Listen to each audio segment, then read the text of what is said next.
From the Detroit Free Press, in the heart of the Motor City, it's Friday, February 28th.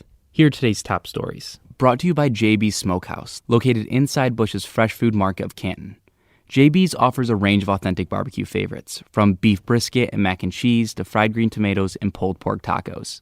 JB's is sure to become your new favorite barbecue spot. I'm Kirkland Crawford with the Free Press Sports Department. Zavier Simpson wasn't fooling anyone when he lied to police in the early morning hours of January 26, according to body cam footage obtained by the Free Press on Thursday. The Michigan basketball star lied about his name, and he changed his story multiple times as he recounted what he knew to police. But police weren't buying it after Simpson crashed a car belonging to Ward Manuel's family. Simpson initially said his name was Jeff Jackson Simpson, but behind the scenes, police knew exactly who he was, and they didn't believe the story he was telling. Why'd you lie to my partner? I'm sorry? Why'd you lie to my partner? What I lie about? Your name? Oh, because I didn't want to get involved. You don't think we know you? We're not stupid. You can't lie to a police officer about your name. Okay. Okay? It's against the law, actually. Yeah, I know. We can arrest you for that. Okay? Yes. So what is your real information? For more on what was said by Simpson and police that night, check out freak.com right now. This is Todd Spangler, Washington correspondent for the Detroit Free Press. Michigan's presidential primary is Tuesday, March 10th, but don't expect most of the major labor unions to be endorsing anyone before then. The Democratic field is still pretty big, and labor unions like the UAW and the AFL-CIO don't want to pick one candidate only to see their members and the public pick another.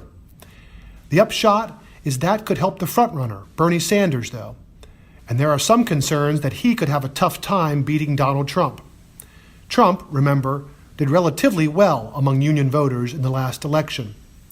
Expect labor to eventually settle behind a Democratic candidate, though, whoever he or she is. For the Detroit Free Press, I'm Meredith Spellbring. You'd expect the sight of a grisly murder to be a hard sell once it ends up on the market, regardless of the price. But a Michigan home where authorities say a 25-year-old man was killed and partially eaten sold for more than $20,000 over the asking price. The former home of Mark D. Latunski of Bennington Township had 4 bidders come forward Wednesday in Shiawassee County Circuit Courthouse to place offers on the home. The highest bid was $101,733.28, or $21,000 over the minimum asking price. Property records show the home has a market value of around $93,000 and was originally purchased in May 2001 for $80,000, according to MLive. Latunski is facing murder charges for the alleged killing and cannibalizing of 25-year-old Kevin Bacon in Latunski's basement around Christmas Eve. Bacon's naked body was found hanging from the ceiling by his ankles on December 28th. He was found incompetent for trial Thursday by a judge and was referred to the state of Michigan's Forensic Center for treatment in Saline. For more information on the home and Latunski, head to freep.com. This is Detroit Free Press auto critic Mark Phelan reporting. You can save thousands buying a used car instead of new, but the difference may not be as big as you expect, depending on what vehicle you want. In some cases, incentives and other deals could even make a new vehicle a better buy than a year-old used one, according to research by car shopping website iSeeCars.com. There's a million variables, including trim levels, options, and where the vehicle is in its life cycle, but the figures are compelling. iSeeCars researchers tracked prices for more than 6 million vehicles sold from August 2019 to January 2020. In the Detroit area, the price of a year-old Chevy Colorado pickup was just 11% less than a new one, but you could save 37% with a year-old versus new Dodge Journey SUV. For all vehicles, the average year-old cost was about 25% lower than new. It's definitely worth asking if a lightly used vehicle is your best option. I'm Susan Tompor, and I'm a columnist at the Detroit Free Press. As we inch closer to the April 15th federal income tax deadline, the very last thing that most people want to think about is yet another tax form. Even so, now is a good time to talk about the new W-4.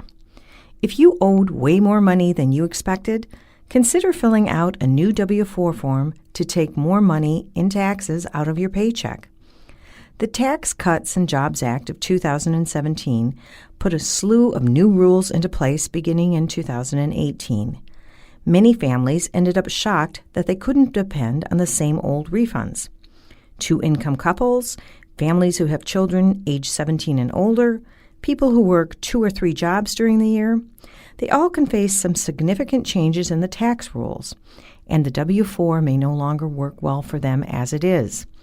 So they may want to take a look at the tax withholding estimator at www.irs.gov. And yes, you may want to fill out a new W-4 form. It is a new form, but it's one that can eliminate many headaches next year. For more stories from the Detroit Free Press, be sure to check out freep.com.